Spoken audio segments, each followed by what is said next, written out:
지난 시간까지 우리가 로마서를 살펴보았습니다. 로마서는 복음이 무엇인가에 대해서 아주 깊이 가르쳐 주시는 말씀이 바로 로마서입니다. 여러분, 사람은 죄인입니다. 그래서 사람은 절대로 자기 의로 구원을 받을 수가 없습니다. 오직 예수 그리스도를 믿음으로 의롭다 하심을 받습니다. 그리고 의인은 오직 믿음으로 삽니다. 또한 예수 그리스도 안에 있는 자는 결코 정죄함이 없습니다. 우리가 로마서를 통해서 바로 이 복음의 진리를 함께 배웠습니다. 이제 우리는 로마서를 지나서 사도행전으로 들어갑니다. 로마서가 복음이 무엇인가를 설명하는 책이라 그러면 사도행전은 그 복음이 어떻게 세상 속으로 퍼져나갔는지를 보여주는 책입니다. 또 로마서가 복음의 교리라면 사도행전은 복음의 현장입니다. 또 로마서가 복음의 원리라면 이 사도행전은 복음의 운동입니다. 또한 로마서가 우리가 무엇을 믿어야 하는지를 가르친다 그러면 사도행전은 믿는 사람이 성령의 능력으로 어떻게 살아야 하는지를 보여주는 책입니다. 사도행전은 예루살렘에서 시작된 복음이 유대와 사마리아를 지나 땅끝까지 향해 나아가는 이야기입니다. 연약했던 제자들이 성령을 받고 복음의 증인이 되는 이야기입니다. 그리고 그 증인들을 통해서 교회가 세워지고 복음이 민족과 언어와 또 지역의 장벽을 넘어서 널리 퍼져나가는 이야기가 바로 사도행전입니다. 그러므로 이 사도행전은 단순한 역사책이 아니라 초대교회가 어떻게 시작되었는가를 보여주는 책입니다. 교회가 무엇인지를 보여주는 책이요, 성도가 누구인지를 보여주는 책이며 성령께서 어떻게 일하시는가를 보여주는 책입니다. 그리고 복음이 어떤 능력으로 세상 가운데 퍼져나가는지를 보여주는 책이 바로 사도행전입니다. 오늘 우리는 사도행전의 첫 문을 엽니다. 오늘 설교 제목을 제가 주보에 따로 적지는 않았지만 오늘 설교의 제목을 붙인다면 성령님의 역사입니다. 왜냐하면 이 사도행전 전체를 움직이시는 분이 성령님이시기 때문입니다. 사도들이 앞에 등장합니다. 베드로도, 요한도, 스데반도, 빌립도, 그리고 바울도 등장합니다. 그러나 실제로 역사하시는 분은 사람이 아니라 성령님이십니다. 사도들이 굉장한 위대한 일을 한 것처럼 보입니다. 그러나 사도들이 대단해서 그 일을 한 것이 아닙니다. 성령께서 그들을 붙들어 주셨기 때문입니다. 성령님께서 그들을 사용하시기 때문이요, 성령님께서 그들에게 능력을 주셨기 때문입니다. 그러므로 우리가 이 사도행전을 올바르게 읽으려면 먼저 이것을 붙들어야 됩니다.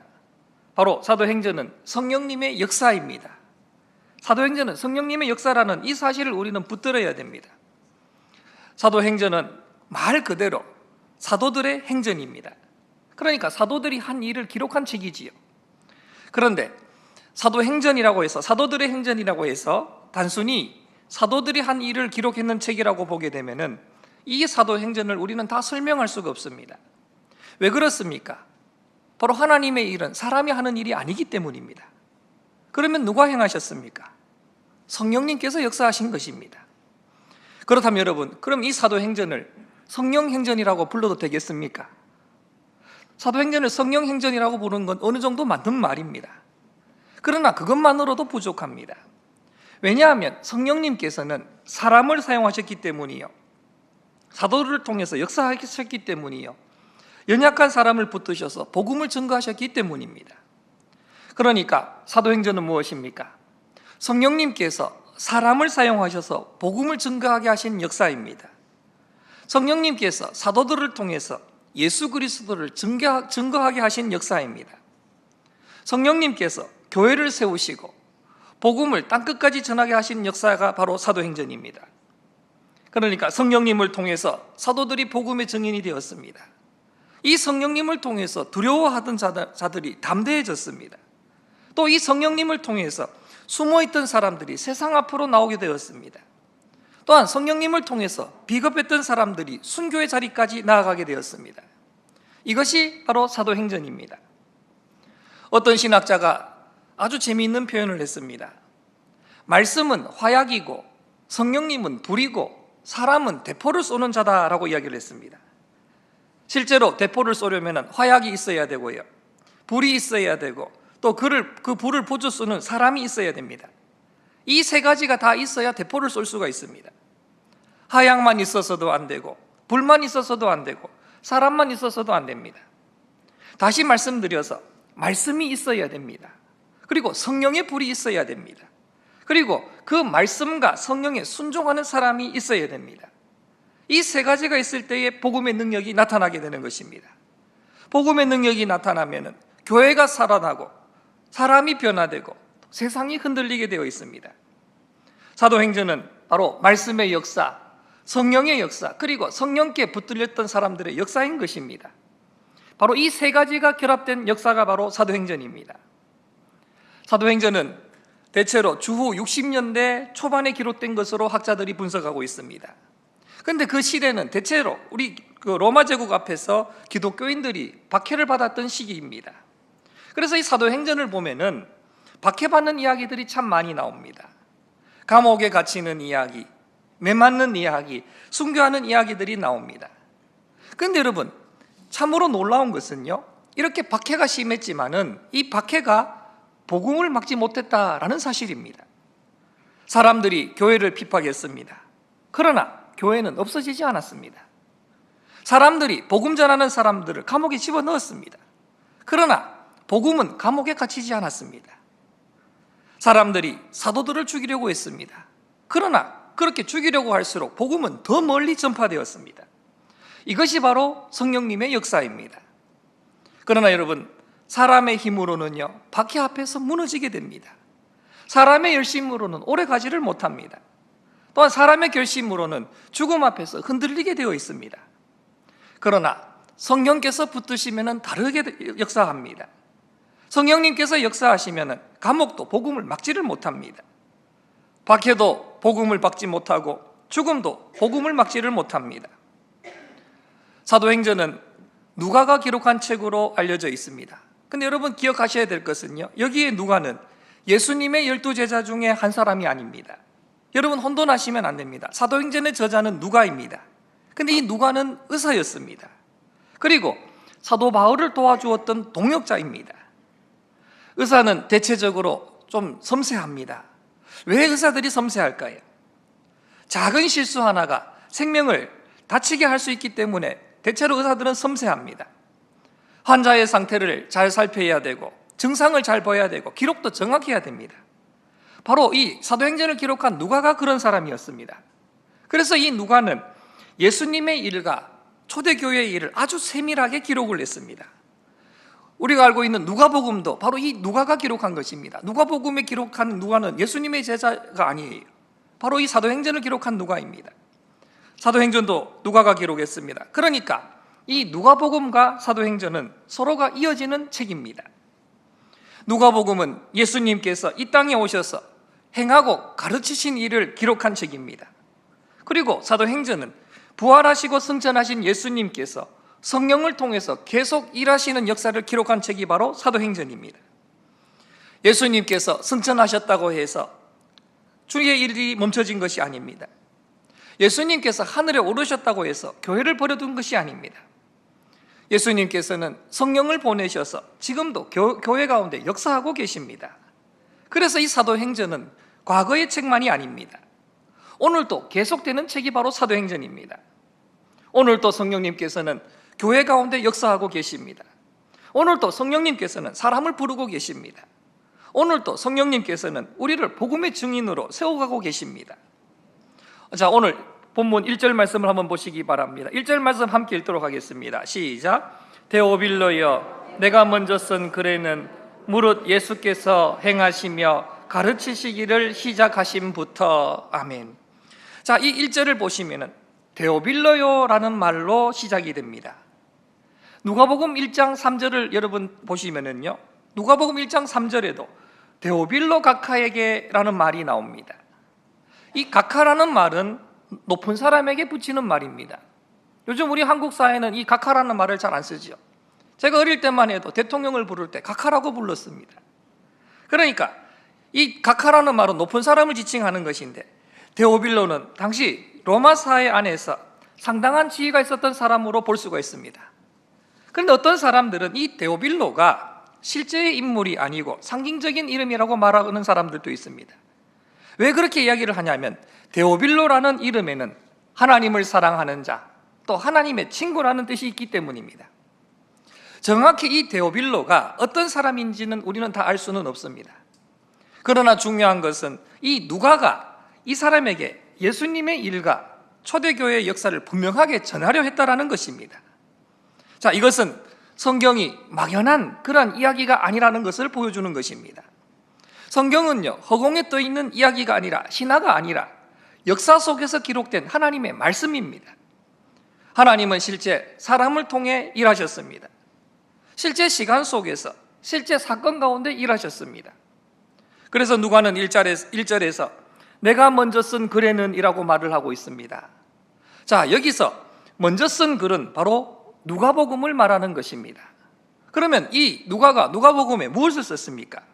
바로 오늘 본문에 이어지는 말씀인 예수께서 행하시며 가르치시기를 시작하신부터 그가 택하신 사도들에게 성령으로 명하시고 승천하신 날까지의 일을 기록하였노라 라는 오늘 이 본문의 말씀입니다. 누가복음은 예수님께서 행하신 일과 가르치신 일을 기록한 책입니다. 자, 여기서 아주 중요한 말이 나옵니다. 예수께서 행하며 가르치셨다고 말씀을 하고 있습니다. 여러분, 우리 예수님은 말만 하신 분이 아닙니다. 예수님은 먼저 행하시고 가르치셨습니다. 그러니까 예수님은 말씀과 삶이 하나였다라는 것이지요. 예수님의 가르침과 행동은 바로 하나였습니다. 그러니까 우리 예수님은 사랑을 가르치시고는 사랑하셨습니다. 예수님은 용서를 가르치시고 용서하셨습니다. 섬김을 가르치시고는 섬기셨습니다. 그리고 십자가를 말씀하시고는 실제로 그 십자가를 지셨습니다. 여러분, 이것이 바로 예수님의 모습이요, 참된 신앙의 모습인 것입니다. 말만 잘하는 것 신앙이 아닙니다. 아는 것 많은 것 그것이 신앙이 아닙니다. 예배당에서 주여 주여 하면서 거룩한 것 그거 신앙이 아닙니다. 바로 주님께 배운 말씀을 삶으로 살아내는 것이 바로 신앙인 것입니다. 예수님께서 행하신 대로 우리도 그것을 행하는 것이 바로 신앙입니다.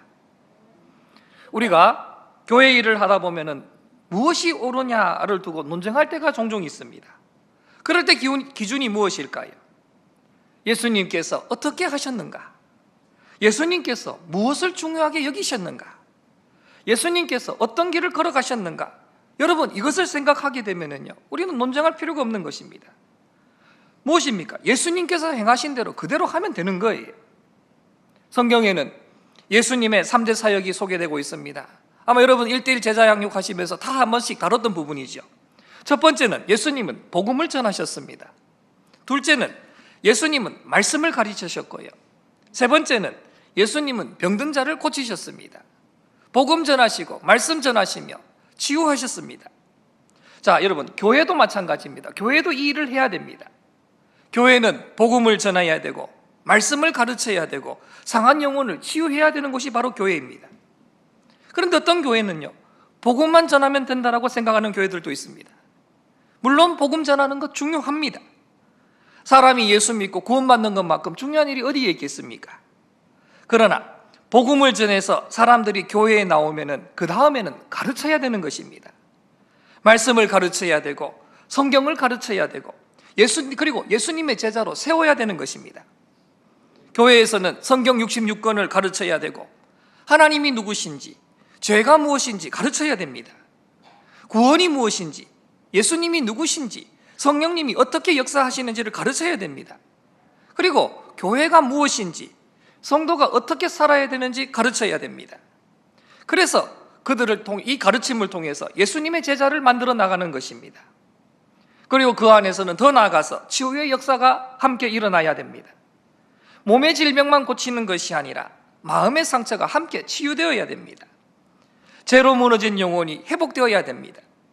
또한 가정이 회복되어야 되고 우리 관계가 회복되어야 되고 삶이 회복되어야 됩니다. 이것이 바로 예수님의 사역이요, 그리고 교회가 해야 할 일인 것입니다. 오늘 1절 말씀에 보시면 예수께서 행하시며 가르치시기를 시작하신부터라고 했습니다. 예수님께서는 공생애를 시작하시면서 가르치셨습니다. 이 가르친다라는 것은 사람을 키우는 일이요, 또 믿음을 세우는 일이요, 교회를 든든히 하는 일인 것입니다. 여러분, 예배는 참으로 중요합니다. 그러나 주일 예배 한 번만으로는 부족한 거예요. 물론 주일 예배를 통해서 우리는 말씀을 듣습니다. 그러나 주님의 일을 우리가 제대로 감당하려면 이 말씀을 배워야 되는 것입니다. 안타깝게도 많은 사람들이 이 배우는 일을 가볍게 여기고 있습니다. 오늘날 많은 그리스도인들이 주일 예배만 드리면 되지, 그냥 교회 나가면 되지, 다들 그렇게 생각해 버립니다. 그러나 여러분, 말씀을 배우지 않으면 신앙이 자라지를 않습니다. 말씀을 배우지 않으면 쉽게 흔들려 버려요.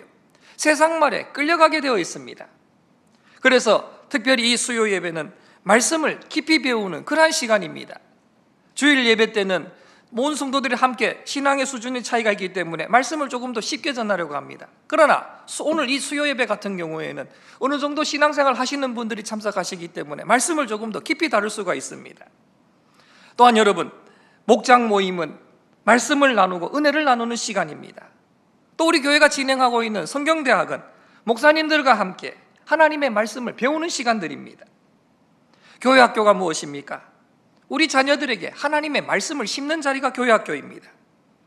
어릴 때 배운 말씀, 또 어릴 때 배운 찬송은 평생 가는 것입니다. 어릴 때 심긴 이 믿음의 씨앗은 나중에 어려운 순간에 빛을 발하게 되어 있습니다. 그러므로 교회 학교는 참으로 중요합니다. 그래서 교회 학교에서는 제대로 가르쳐야 되는 것입니다. 무엇을 가르쳐야 됩니까? 하나님은 살아계시다. 예수님은 우리의 구주이시다. 성경은 하나님의 말씀이다. 말씀대로 살아야 된다. 영원한 생명이 있다. 우리는 예수님의 증인으로 살아야 한다. 이것을 우리 자녀들에게 가르쳐야 되는 것입니다. 오늘날 교회 학교에서 프로그램만 재미있게 하려는 그러한 경향들이 있습니다. 근데 이거 굉장히 조심해야 됩니다. 물론 재미도 필요해요. 아이들이 교회에 오는 것 기뻐해야 됩니다. 그러나 여러분, 재미만 있고 말씀만 없으면 안 됩니다. 활동만 있고 복음이 없으면 안 되는 거예요. 프로그램만 있고 예수님이 없으면 안 됩니다. 교회는 말씀을 가르쳐야 되고 예수님을 가르쳐야 되고 복음을 가르쳐야 되는 것입니다. 성도 여러분, 우리 효자교회가 말씀을 배우고 가르치는 일에 힘쓰는 교회가 되기를 바랍니다. 모든 성도와 다음 세대가 말씀 위에 굳게 서시기를 주님의 이름으로 축원합니다. 자, 2절 말씀 계속해서 함께 읽도록 하겠습니다. 시작. 그가 택하신 사도들에게 성령으로 명하시고 승천하는 날까지 이를 기록하였노라. 아멘. 자, 2절 말씀에서 그가 택하신 사도들에게 라는 말씀이 나옵니다. 자, 이 말씀은 무엇일까요? 사도들이 나오는데 사도들은 스스로 사도가 된 자가 아니라는 것입니다. 예수님께서 택하신 거예요. 사도들이 대단해서 사도가 된 것이 아닙니다. 예수님께서 택하셨기 때문에 그들이 사도가 된 것입니다. 사도들을 한번 살펴보십시오.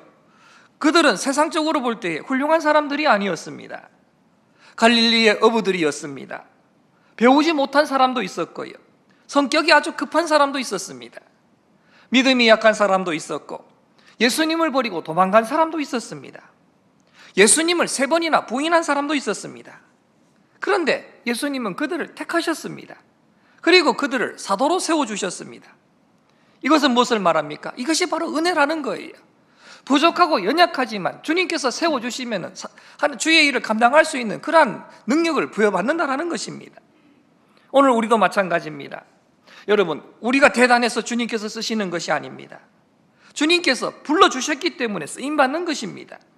성령님께서 붙드셨기 때문에 쓰임받는 것입니다. 오늘날은요, 초대교회의 12사도나 바울과 같은 그러한 기초적 의미의 사도는 반복되지가 않습니다. 초대교회 사도들은요, 부활하신 주님을 직접 목격했고 교회의 기초를 세운 특별한 사람들이었습니다. 그러나 이 사도라는 말의 뜻을 보면은 보냄을 받은 자라는 뜻이 있습니다. 이런 의미에서 볼 때 우리 모두는 세상으로 보냄받은 사람들입니다. 여러분은 가정으로 보냄을 받았습니다. 직장으로, 학교로, 이웃 가운데로, 또 세상 속으로 보냄받았습니다. 그러면 왜 보냄을 받았을까요? 복음을 증거하기 위해서, 예수님 전하기 위해서, 삶으로 주님을 보여주시기 위해서 보냄을 받았습니다. 그러므로 여러분 모두가 주님의 증인이요 보냄받은 사람임을 기억하시기를 바랍니다. 여러분 모두가 오늘의 사도행전을 써내려갈 사람임을 잊지 마시기를 바랍니다. 자, 그리고 그 다음 말씀에 성령으로 명하시고 라는 말씀이 나옵니다. 자, 예수님께서는 이 사도들에게 명령하셨습니다. 그런데 말씀에 성령으로 명하셨다라고 했습니다. 이 말은 무엇을 뜻하는 것일까요? 주의 일은 성령의 능력으로 해야 한다라는 것입니다. 주의 증인되는 일은 성령으로 해야 된다라는 뜻입니다. 성령 받지 못하면은요, 주의 증인이 될 수가 없습니다. 사람의 의지만으로, 사람의 열심만으로, 또 지식만으로는 절대로 증인이 될 수가 없습니다. 성령께서 역사하셔야만이 증인이 될 수가 있습니다. 사람들은요, 특별히 이 불난 것을 보게 되면은요, 주변 사람들에게 막 이야기를 해요. 어디에 불이 났더라, 내가 지나가면서 봤는데 불이 막 이렇게 번지더라. 그런데 막 사람들이 이리저리 피하는 거 내가 봤다, 이런 이야기들을 참 많이 합니다. 왜 그런 이야기를 할까요? 왜 불난 것을 보면서 그런 이야기를 왜 할까요? 내가 보았기 때문에 그런 거예요. 불난 것을 체험했고 그 일이 실제로 일어났기 때문에 그런 이야기들을 합니다. 무슨 말일까요?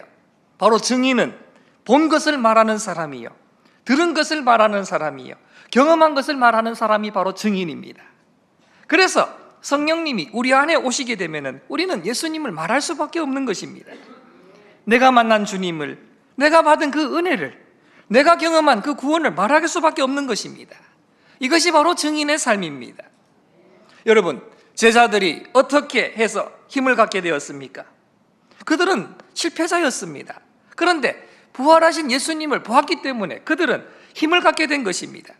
그리고 예수님께서 약속하신 성령을 받았기 때문에 그들은 강한 자로 변화가 되었습니다. 예수님의 제자들을 볼 때 우리가 요한복음에서 살펴볼 때도 보았지만 그들에게는 다들 처음에는 꿈이 있었습니다. 예수님을 따라다니면서 나름대로 기대감이 있었습니다. 자, 예수님께서 왕이 되시면은 우리도 이제 저 높은 자리에 앉을 수 있을 것이다. 예수님께서 로마를 물리치신다면은 이 이스라엘이 회복될 것이다. 예수님께서 권세를 잡으시면은 우리도 한자리 하면서 영광을 누리게 될 것이다. 이런 기대들이 제자들에게 있었습니다. 제자들이 그렇게 들뜨면서 그렇게 기대한 이유가 있습니다. 왜일까요? 그들은 예수님과 함께 하면서 예수님께서 베푸신 그 기적을 보았기 때문입니다. 병자가 고침받는 것도 보았고 귀신이 쫓겨나는 것도 보았습니다. 심지어는 오병이어의 기적까지도 체험했습니다. 풍랑이 잠잠해지는 것을 보았고 죽은 자가 다시 살아나는 것도 보았습니다. 그러니까 제자들이 이런 기대를 할 수밖에 없는 것이지요. 그런데 그토록 믿던 예수님께서 가장 처참한 십자가에서 죽음을 당하셨습니다. 그들은 낙심했습니다. 그리고 그 제자들은 모두가 다 흩어졌습니다. 자기 길로 찾아갔습니다. 두려워서 숨었습니다. 그러나 그것이 끝이 아니었습니다. 예수님께서 다시 살아나셨습니다. 또 부활하신 예수님께서 제자들에게 나타나셨습니다. 제자들이 부활하신 주님을 보게 되었습니다. 여기서 바로 제자들의 믿음이 달라졌던 것입니다. 그리고 예수님께서 말씀하신 대로 마가의 다락방에 모였습니다. 약속하신 성령께서 임하시기를 그들은 기다렸습니다. 그들은 기도했고 기다렸고 약속을 붙들었습니다. 그리고 약속하신 대로 성령님이 임하셨습니다. 그때 제자들이 달라졌습니다. 비겁했던 사람들이 용감해졌고 두려워하던 사람들이 담대해졌습니다. 이전에는 숨어있던 사람들이 거리로 나가게 되었습니다. 예수님을 부인하던 사람들이 예수님을 증거하기 시작했습니다. 여러분, 이것이 바로 성령님의 역사입니다. 로마 제국 안에는 기독교인들이 오랜 세월 동안 박해를 받아왔습니다. 감옥에 갇히기도 했고 고문을 당하기도 했고 죽임을 당하기도 했습니다.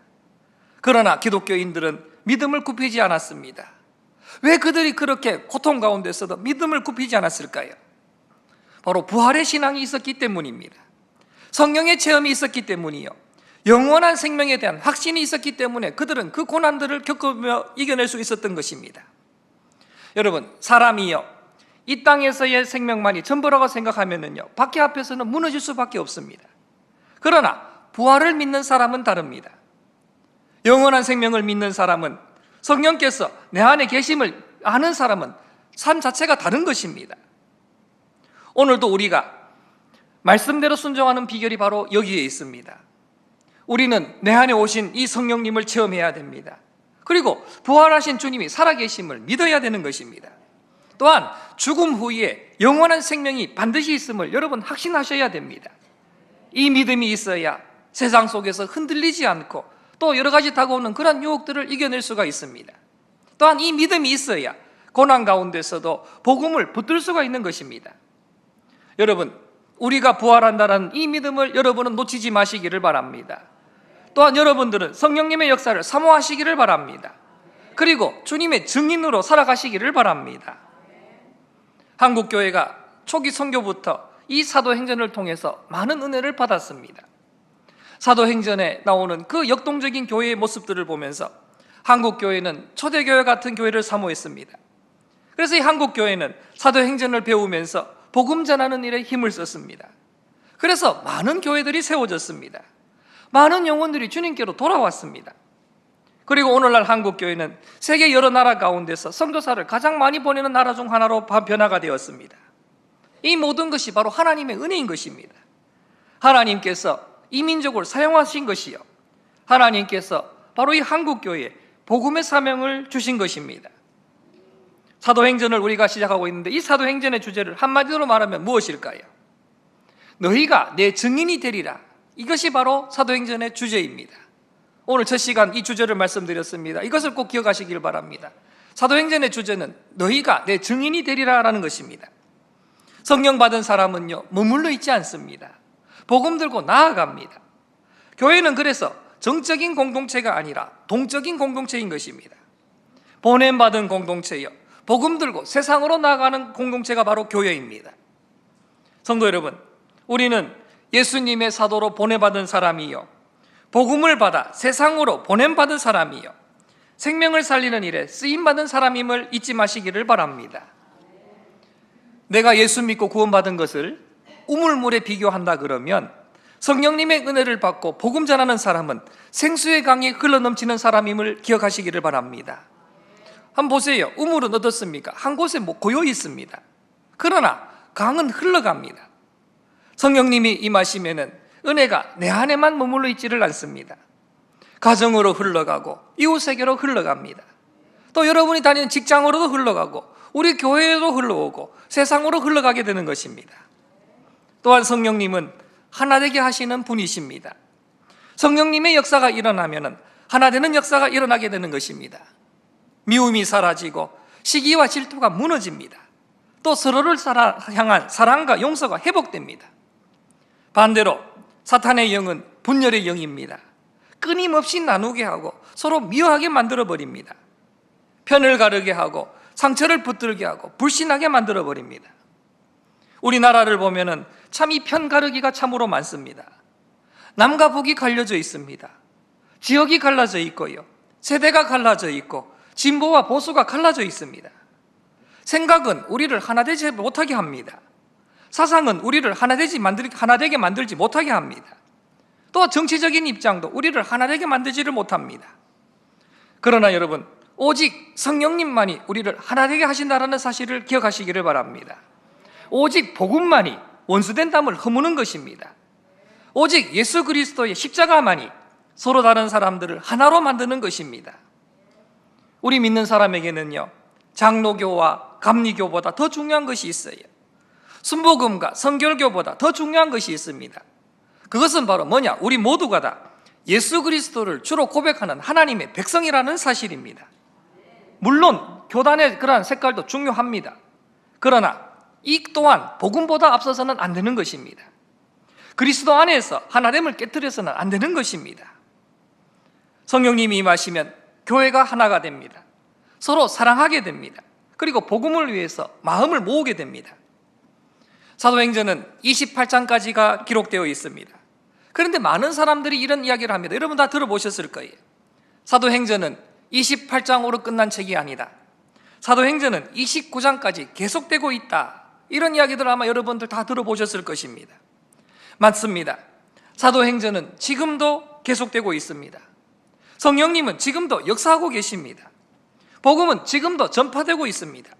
교회도 지금도 세워지고 있습니다. 또한 하나님은 지금도 사람을 부르고 계십니다. 자, 그러면 여러분, 보냄받은 사도가 누구입니까? 바로 저와 여러분입니다. 여러분이 오늘의 사도행전을 써내려가는 사람임을 잊지 마시기를 바랍니다. 여러분의 가정에서, 여러분의 직장에서, 또 삶의 자리에서 이 사도행전이 계속해서 기록되어야 되는 것입니다. 또한 우리 효자교회 안에서도 이 사도행전이 계속 이어져 나가야 되는 것입니다. 사도행전 29장은 종이에 기록되는 책이 아닙니다. 성령 받은 성도들의 삶으로 기록되는 장입니다. 복음 전하는 사람들의 발걸음으로 기록되는 장입니다. 기도하는 교회의 눈물로 기록되는 장이 바로 사도행전 29장입니다. 사랑하는 성도 여러분, 사도행전은 옛날 사도들의 이야기만이 아닙니다. 오늘 우리의 이야기인 것입니다. 성령님께서 사람을 사용하셔서 복음을 증거하게 하신 역사가 바로 사도행전입니다. 그 성령께서 오늘도 우리를 사용하기를 원하고 계십니다. 그러므로 여러분, 연약해도 괜찮습니다. 부족해도 괜찮습니다. 혹시 실패한 과거가 있다면 그것도 괜찮습니다. 주님께서 부르시면 되는 거예요. 성령님께서 임하시면 됩니다. 그리고 우리는 그저 말씀에 순종하면 되는 것입니다. 오늘 사도행전 강의를 시작하면서 우리가 분명히 붙들어야 될 진리가 있습니다. 사도행전은 바로 성령님의 역사입니다. 그리고 교회는 성령님의 역사로 세워진 곳입니다. 또한 성도는 성령님의 역사로 증인이 됩니다. 복음은 성령님의 역사로 땅끝까지 전파됩니다. 이 진리를 여러분 꼭 기억하시기를 바랍니다. 우리 모두가 성령의 능력을 받아서 예수 그리스도의 증인으로 살아가기를 바랍니다. 또한 우리 삶 속에서 계속해서 사도행전 29장이 기록되기를 바랍니다. 우리 효자교회 성도들의 삶이 사도행전 29장에 많이 기록되기를 주님의 이름으로 축원합니다.